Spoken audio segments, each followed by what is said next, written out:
अस्सलाम वालेकुम class 10th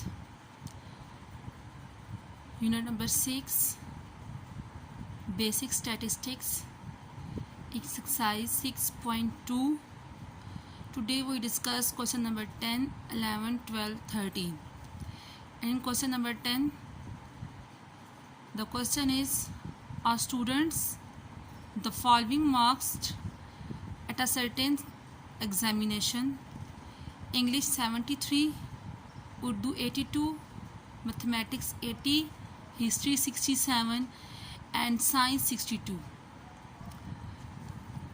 हम किसी भी स्टूडेंट का ले रहे हैं एग्जामिनेशन में मार्क्स। इंग्लिश में 73 आए हैं, उर्दू में 82, mathematics 80 and history 67 and science 62। One part में कहते हैं if the weights accorded these marks are 4 3 3 2 2, मतलब कि अगर इंग्लिश में 73 हैं तो इंग्लिश में 73 4 स्टूडेंट्स के मार्क्स हैं तो वेटेज कितनी होगी 4 होगी।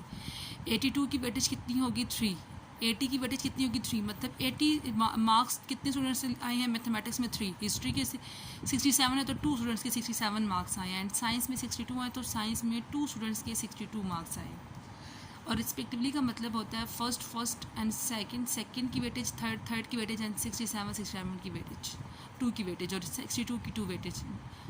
What is an appropriate average mark? जब भी वेटेज गिवन होती है तो हमने फार्मूला हमारे पास होता है वेटेड मीन का, X W is equal to summation X W by summation W. Mean X जो नंबर्स होते हैं उसको डब्ल्यू जो उसकी वेटेज है उससे मल्टीप्लाई करने के बाद स्मिशन डब्ल्यू से डिवाइड करेंगे तो आंसर आ जाएगा। जैसे फॉर एग्जांपल क्योंकि ये वेटेज उन्होंने रिकॉर्ड किया तो मैंने इनको यहाँ पे उन्होंने वेट लिखा हुआ है अकॉर्डिंग टू दीज मार्क्स, तो मैंने उसको डब्ल्यू के नाम से रिप्रेजेंट कर दिया। जो नंबर्स थे मार्क्स से उनको मैंने एक्स से रिप्रेजेंट कर दिया, फिर मैंने एक्स को डब्ल्यू से मल्टीप्लाई कर दी गई सारे कॉलम में, मतलब एक्स और डब्ल्यू का भी आपको इतनी चीज़ें आपको पता चल चुकी हैं कि आपने किस तरह से करना है तो आप खुद कर सकते हैं। नेक्स्ट मिशन डब्ल्यू फाइंड किया, इस मिशन एक्स डब्ल्यू फाइंड किया, फार्मूला में वैल्यूज पुट की है, डिवाइड किया तो 74 मेरे पास क्या आ गया, आंसर आ गया। नेक्स्ट क्वेश्चन कहते हैं what is the average mark if equal weights are used? Marks की आपने क्या फाइंड करनी है, एवरेज फाइंड करनी है। डेटा मेरे पास क्या है, अनग्रुप डेटा है। ये तो ग्रुप यहाँ तो मैंने टेबल बनाने के लिए किया बट डेटा गिवन में हमारे पास अनग्रुप्ड ही हमें नहीं पता कि क्या है, क्योंकि उन्होंने जस्ट किसकी कहा है, मार्क्स की कही, उन्होंने वेटेज की नहीं की, तो मार्क्स का डेटा तो अनग्रुप डेटा ही है। तो फिर हम क्या करेंगे कि हमें हमारे पास एवरेज फाइंड करने का अनग्रुप डेटा का फॉर्मूला होता है स्मिशन एक्स बाय स्मिशन एन, सारी वैल्यू को प्लस करने के बाद नंबर ऑफ वैल्यूज़ पर डिवाइड कर देंगे तो मेरे पास आंसर आ जाएगा।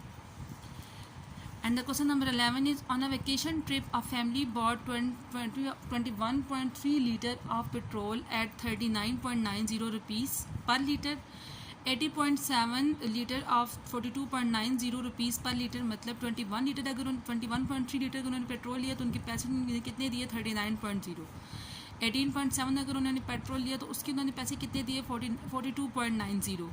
फिर इसी तरह अगर उन्होंने 23.5 लीटर पेट्रोल लिया तो उन्होंने कितने पैसे दिया 40.90। तो उन्होंने क्या find the mean price paid पर लीटर, लीटर की बात हो रही है कि कितना लीटर उन्होंने प्राइस पे की है। अब देखो ये लीटर जो है ये वेट है कि उस जो हमारे पास पेट्रोल का जो वेट है वो कितना है 21.3, ये तो रुपीज़ उस पर लगे ना। अब 21.3 यहाँ पे वेट है, 18.7 वेट है, 23.5 वेट है, तो मैंने इसको वेटेज के कॉलम में लिख दिया कि ये सारे के सारे क्या वेट, और रुपीज़ कितने लगे उनको मैंने एक्स कह दिया कि 21.3 में 39.0 लगे, फिर 18.7 पे 42.90 लगे और इस पे इतने लगे। नेक्स्ट क्या करेंगे, एक्स डब्ल्यू को मल्टीप्लाई करते जाएंगे, फिर इन सबको प्लस करने के बाद फिर हम फार्मूले में वैल्यूज पुट करेंगे तो मेरे पास पेट्रोल पे जो वेटेज है वो आ जाएगी 41.15। नेक्स्ट कहते हैं calculate simple moving average of 3 years for the following data, कि आपने 3 ईयर्स के लिए आपने एवरेज फाइंड करनी है। अब सबसे पहले इन्होंने ईयर्स दे दी और उनकी वैल्यूज़ भी दे दी हैं। हमने 3 ईयर्स के लिए फाइंड करना तो सबसे पहले हमें टोटल भी चाहिए होगी और हमें एवरेज भी चाहिए होगी, क्योंकि उन्होंने क्या है कि आपने एवरेज फाइंड की। टोटल के लिए तो हमने खुद बनाया अपनी आसानी के लिए ताकि इस कॉलम में हम उसकी एवरेज फाइंड कर सकें। अब 3 ईयर्स वेटेज के, ये तो ईयर्स है ना, इनको तो हम करेंगे ही नहीं ना, हम वैल्यूज़ को देखेंगे कि 3 ईयर्स में वैल्यूज़ कितनी आ रही हैं। अब 3 ईयर्स है, 3 ईयर्स को हम कैसे करते हैं, फॉर एग्जांपल अगर मेरे पास 102 है, 103 है, 104 है, अगर मैंने 103 की ये 3 ईयर फाइंड करनी तो मैं उससे एक ऊपर वाली वैल्यू लूँगी और एक उससे नीचे वाली वैल्यू लूँगी। अब अगर मैं फाइंड करती हूँ 102 की, 102 की अगर मैं फाइंड करूँगी तो 102 की एक नीचे वाली वैल्यू तो है बट ऊपर मेरे पास कोई वैल्यू नहीं है, तो मैं 102 की वेटेज फाइंड कर ही नहीं सकती, एवरेज फाइंड कर ही नहीं सकती क्योंकि उसके ऊपर वाली कोई वैल्यू नहीं है। कैसे करते हैं, जिसकी भी हम एवरेज फाइंड करेंगे, एक हम उससे 3 ईयर्स का है ना, तो एक हम उससे ऊपर वाली लेंगे और एक हम उससे नीचे वाली लेंगे। तो सेम यहाँ पे भी ऐसे ही है। फॉर एग्जाम्पल जैसे 102, तो 102 से ऊपर कोई नंबर है तो हम इसका एवरेज फाइंड ही नहीं कर सकते। अब हम 108 की कैसे करेंगे, इसमें 108 अगर लिए तो 108 से एक ऊपर वाला लेंगे और एक नीचे वाला लेंगे। तो मैं क्या लिखूँगी, 102 + 108 + 130, इन सबको प्लस करने के बाद मेरे पास क्या आएगा 340। और क्योंकि मैंने 3 ईयर्स की एवरेज फाइंड करनी है तो यहाँ पे कितने नंबर ऑफ वैल्यूज है 3, तो यहाँ से 3 डिवाइड किया तो मेरे पास ये आंसर आ गया। नेक्स्ट अगर 130 की वेटेज मैंने फाइंड करनी तो एक में 130 से ऊपर वाला नंबर लूँगी और एक में 130 से नीचे वाला नंबर लूँगी। तो मेरे पास क्या आएगा 130, 108 एंड 140। तो इन सबको प्लस करने के बाद इसको भी 3 पे डिवाइड करेंगे। नेक्स्ट मेरे पास क्या है, नेक्स्ट मेरे पास 140 है। 140 पे भी सेम टू सेम ऐसे ही एक हम ऊपर वाली वैल्यू लेंगे और एक हम 140 से नीचे वाली वैल्यू लेंगे। तो इधर क्या आएगा 130, 140 एंड 158। अब किस तरह से करेंगे, 130 + 140 + 158, मेरे पास क्या आएगा 418। और यहाँ पे एवरेज कितने नंबर्स की फाइंड करनी है, 3 नंबर्स की फाइंड करनी है। नंबर ऑफ वैल्यूज कितनी है मेरे पास 3 है, तो इसे 3 से क्या कर दूँगी डिवाइड। तो आंसर मेरे पास क्या आ जाएगा 139.33। ये मेरे पास इसका क्या आ जाएगा, आंसर आ जाएगा।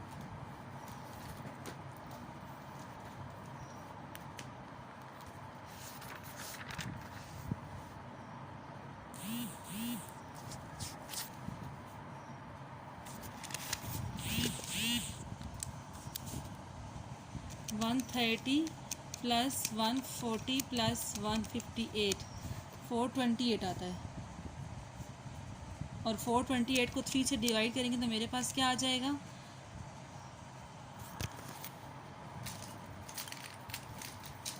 जब भी हमने एवरेज फाइंड करनी होगी तो हम लोगों ने सेम टू सेम इसी प्रोसेस के थ्रू फाइंड करनी होगी। जस्ट सिंपल हमने क्या करना होगा, अगर वेटेज हमारी 3 ईयर्स की है तो हम इसमें 3 ईयर्स ही लेंगे। ठीक है, यहाँ पे मैंने 428 आ रहा था तो मैंने लिख दिया था। नेक्स्ट मेरे पास क्या, अगर मैंने 158 की फाइंड करनी है तो मैं एक ऊपर वाला नंबर लूँगी और एक मैं उससे नीचे वाला नंबर लूँगी। तो मेरे पास क्या आएगा 140, 158 एंड 180। ठीक है, मेरे पास ये आ जाएगा 140, 158 एंड 180। अब इसको प्लस करेंगे, 140 + 158 + 180, तो आंसर मेरे पास आएगा 478। और अब यहाँ पे हम क्या करेंगे, 478 को हम 3 से डिवाइड करेंगे। 478 / 3, तो मेरे पास आंसर आएगा 159.33। Next same to same next भी मेरे पास ऐसे ही है कि अगर मैंने वेटेज फाइंड करनी है 180 की, तो 180 से एक ऊपर वाला नंबर लूँगी और एक नीचे वाला नंबर लूँगी। तो यहाँ पे सारा मैंने वही किया, कैसे 158 + 180 + 196, तो 534 आ जाएगा। और यहाँ पे इस कॉलम में हम क्या करेंगे, 534 को 3 से डिवाइड कर देंगे, डिवाइड 3, आंसर मेरे पास क्या आ जाएगा 178। सेम नेक्स्ट प्रोसेस पे जाने के लिए भी 196 पे जाने के लिए भी ऐसे करेंगे, एक हम ऊपर वाला नंबर लेंगे और एक हम उससे नीचे वाला नंबर लेंगे। मेरे पास क्या आएगा 180, 196 एंड 210। इधर क्या लिखेंगे 180 + 196 + 210, आंसर इज़ 586। अब 586 को इस कॉलम में मैं किससे डिवाइड करूँगी, 586 को इस कॉलम में मैं 3 से डिवाइड करूँगी, डिवाइड 3, तो आंसर मेरे पास आ जाएगा 195.33। उससे नेक्स्ट भी मेरे पास ऐसी है, एक ऊपर वाला नंबर और एक उससे नीचे वाला नंबर। तो 196 + 210 + 220, मेरे पास क्या आ जाएगा 626। और यहाँ पे लिखूँगी 626/3, इसको 3 से डिवाइड करूँगी तो मेरे पास क्या आ जाएगा 208.67। सेम इसमें भी ऐसे ही एक ऊपर वाला नंबर करेंगे और एक नीचे वाला नंबर करेंगे, 210, 220 एंड 230। तो तो मेरे पास क्या आ जाएगा 660 आ जाएगा। अब 660 को मैं किससे डिवाइड करूँगी, 3 से डिवाइड करूँगी, डिवाइड 3, मेरे पास क्या आ जाएगा 220। अब नेक्स्ट नंबर पे जाने के लिए हमारे पास उससे ऊपर वाला नंबर तो है बट नीचे वाला नंबर नहीं है, तो हम इसकी एवरेज फाइंड कर ही नहीं सकते। तो इसमें हम फर्स्ट और लास्ट की एवरेज नहीं फाइंड कर सकते, बाकी हम सब की एवरेज फाइंड कर सकते हैं। नेक्स्ट क्वेश्चन है determine graphically for the following data, check your answer by using formula, कि हमने ग्राफिकली हमने अपने डेटा को डिटरमिन करना है और check your answer by formula. अब हमने median and quartile using cumulative frequency, तो हमारे पास हमने क्लास बाउंड्रीज गिवन है, फ्रीक्वेंसी गिवन है और हमने क्यूमुलेटिव फ्रीक्वेंसी फाइंड कर ली है। ठीक है, क्यूमुलेटिव फ्रीक्वेंसी कैसे फाइंड करते हैं आपको पता है, first number as it is, फिर हर नेक्स्ट नंबर में पिछले वाला नंबर 5 + 2 7 9 7 16 6 16 22 4 22 26 1 26 1 27। अब हमने पहले ग्राफ बना लेना है class boundaries and cumulative frequency का। लास्ट टाइम जैसे आपने पॉलीगॉन बनाया था कि मैंने आपसे कहा था अपनी ये ब्लैक लाइंस अभी छोड़ दी, मैंने कहा था अपनी आसानी के लिए पेंसिल से लाइंस ड्रॉ कर लें। ठीक है, पेंसिल से जब आप लाइंस ड्रॉ कर लेंगे, यहाँ पे मैंने सारी की सारी क्या ड्रॉ किए हैं, क्लास बाउंड्रीज ड्रॉ किए हैं, यहाँ पे सारी की सारी मैंने क्या ड्रॉ किया है, फ्रीक्वेंसी ड्रॉ किया। ठीक है, अब सबसे पहले मेरे पास 10 to 20 का जो क्यूमुलेटिव फ्रीक्वेंसी थी वो क्या थी 2, तो मैंने यहाँ पे 2 पे एक डॉट लगा दिया। नेक्स्ट मेरे पास नेक्स्ट की क्यूमुलेटिव फ्रीक्वेंसी क्या है 7, तो मैंने 20 की मैंने 7 पे डॉट लगा दिया। नेक्स्ट मेरे पास क्या है 16, तो मैंने किस पे डॉट लगा दी 16 पे। उससे नेक्स्ट मेरे पास क्या आ रहा है 22, तो मैंने यहाँ पे किस पे डॉट लगा दिया 22 पे। नेक्स्ट मेरे पास क्या आ रहा है 27, तो यहाँ पे मैंने किस पे डॉट लगा दिया 27 पे। फिर मैंने ऐसा करना है इन डॉट्स को आपस में मिला देना। ठीक है, पेन के जरिए ना मैंने इन डॉट को आपस में किस तरह कर देना, मिला देना, कोई स्ट्रेट लाइन नहीं बनेगी, कोई अजीब सी लाइन बनेगी। ठीक है, हमने इन सबको आपस में मिला दिया। अब हमने फाइंड करना है क्वार्टाइल्स। क्वार्टाइल फाइंड करने का मेथड होता है कि अगर आप Q1 फाइंड करें तो हम यहाँ पे लिखेंगे फाइंड, क्योंकि मीडियन के लिए क्वार्टाइल का फार्मूला होता है n/4। हम यहाँ पे लिखेंगे find n/4 observation which is. अब n मेरे पास क्या होगा, ये लास्ट नंबर यहाँ पे पुट करेंगे 27/4, तो मेरे पास क्या आएगा 6.75। सबसे फर्स्ट स्टेप क्या होगा, यहाँ पे क्वार्टाइल 1 है तो यहाँ पे क्या आएगा 1 × n/4, तो 1 से जो चीज़ मल्टीप्लाई होती है अगेन हमें वही देती है। नेक्स्ट डी कहते हैं on the graph locate 6.75 on Y axis. Graph में हमने क्या लोकेट करना है 6.75 ऑन वाई एक्सिस। तो ये मेरे पास क्या है 6 है और 6 के ऊपर कुछ मेरे पास क्या होगा 6.75 होगा। तो ये मैंने ग्राफ पे यहाँ पे डॉट लगा दी कि ये मैंने लोकेट कर लिया ग्राफ पे 6.75 मैंने क्या कर दिया ग्राफ पे लोकेट कर दिया। नेक्स्ट कहते हैं and draw horizontal line segment parallel to X axis touching the polygon. ये मेरे पास क्या पॉलीगॉन है। कहते हैं कि आपने क्या करना है कि एक हॉरिजॉन्टल लाइन ड्रॉ करनी है जो पैरेलल हो किसके एक्स एक्सिस के और touching the polygon.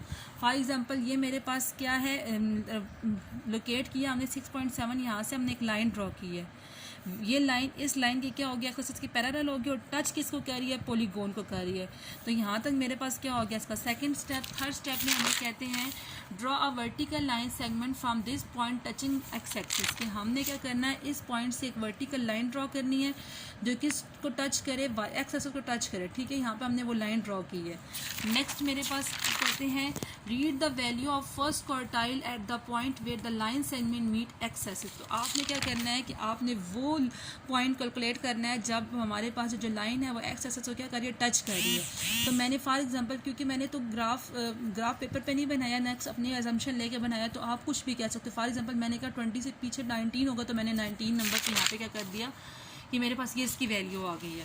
Next Q2 भी सेम टू सेम ऐसी है। Q2 के लिए हमारे पास यहाँ पे क्या आ जाएगा सेकंड क्वार्टाइल के लिए 2 × n/4। फिर Q3 के लिए यहाँ पे क्या आ जाएगा 3 × n/4। फिर Q4 के लिए मेरे पास क्या आएगा 4 × n/4। तो हम मैक्सिमम 3 क्वार्टाइल्स कैलकुलेट कर लेते हैं। अब यहाँ पे क्या आएगा 2 × 27/4 तो 13.5 कहते हैं। ऑन द ग्राफ सेम वही सारी स्टेटमेंट्स हैं, बस वैल्यूज चेंज हो गई। On the graph locate 13.5 on Y axis. कि हमने क्या किया 13.5 कहाँ आएगा यहाँ पे आएगा लोकेट किया वाई एक्सिस पे। सेकंड स्टेप हमने क्या कहा था draw horizontal line which touch the polygon, यहाँ तक हो गया। फिर उसके बाद थर्ड स्टेप था कि draw a vertical line segment which touch the Y X axis. तो यहाँ पे ये वाई एक्सिस और एक्स एक्सिस पे टच कर दिया। नेक्स्ट फोर्थ स्टेप क्या था read the value of quartile which touch the X axis. तो मैंने यहाँ पे 30 से पीछे थोड़ा डिफरेंस भी है तो मैंने कहा कि यहाँ पे क्या होगा 26 होगा। ठीक है, तो यहाँ तक ये सारे स्टेप्स हो गए। नेक्स्ट मेरे पास कहते हैं फाइंड क्वार्टाइल 3 तो 3 × n/4 तो मेरे पास क्या है 20 × 20.25। तो कहते हैं द ग्राफ लोकेट 20.25। तो 20.25 कहाँ पे आएगा फॉर एग्जांपल यहाँ पे आ रहा है। फिर इसी तरह हॉरिजॉन्टल लाइन ड्रॉ करेंगे, फिर वर्टिकल लाइन ड्रॉ करेंगे, which touch the X axis और read the value which is 36। तो मैंने यहाँ पे क्या कर दिया 36 कर दिया। आप कुछ भी वैल्यूज़ देख सकते हैं क्योंकि जस्ट मैंने आपको समझाने के लिए ये कर दिया। जब ग्राफ पे करेंगे तो फिर तो हमें एग्जैक्ट वैल्यू लिखनी पड़ेगी। वैसे ये क्वेश्चंस पेपर में इस तरह से आते नहीं हैं, लेकिन आपको फाइंड करना आना चाहिए क्योंकि जब बुक में जो चीज़ है तो उसका मतलब आना चाहिए। नेक्स्ट कहते हैं फाइंड मॉड यूजिंग हिस्टोग्राम। आपने मॉड फाइंड करना है यूजिंग हिस्टोग्राम। तो हमने जो इसमें जो टेबल बनाना होगा वो क्लास बाउंड्रीज और फ्रीक्वेंसी के दरमियान बनाना होगा, क्योंकि लास्ट टाइम भी हमने जो टेबल बनाया था इसमें क्लास हिस्टोग्राम के लिए क्लास बाउंड्रीज और फ्रीक्वेंसी ली थी। यहाँ सारी मैंने क्लास बाउंड्रीज ड्रॉ कर ली, यहाँ सारी मैंने फ्रीक्वेंसी ड्रॉ कर ली है। फिर उसके बाद मैंने क्या किया कि देख लिया 10 to 20 फ्रीक्वेंसी कितनी आ रही है, 20 to 30 40 to 50 और 60 70 मैंने साइड ड्रॉ कर ली है। ड्रॉ करने के बाद मॉड के लिए ये स्टेप होता है, अभी हिस्टोग्राम को ड्रॉ करने आता है। मॉड के लिए स्टेप होता है कि हम यहाँ से इस लाइन को ना इस लाइन से ज्वाइन करते हैं, ठीक है। इस यहाँ पे जहाँ से स्टार्ट हो रहा है ना वहाँ तक सेम यहाँ से इसको एक क्रॉस टाइप शेप बनाते हैं। अब वो मर्जी है कि किस तरह से आपकी क्रॉस शेप बनती है। नेक्स्ट पे हम यहाँ से लाइन ड्रॉ करते हैं जो इस क्रॉस को टच करती हो और करते हुए एक्स को भी टच करती हो और 30 और 40 के दरमियान आ रहा है, तो हम यहाँ पे क्या लिखेंगे 35 इज़ मॉड, ठीक है। एक एग्जाम्पल भी सेम टू सेम इसी तरह की है, मैं वो भी आपको बता देती हूँ।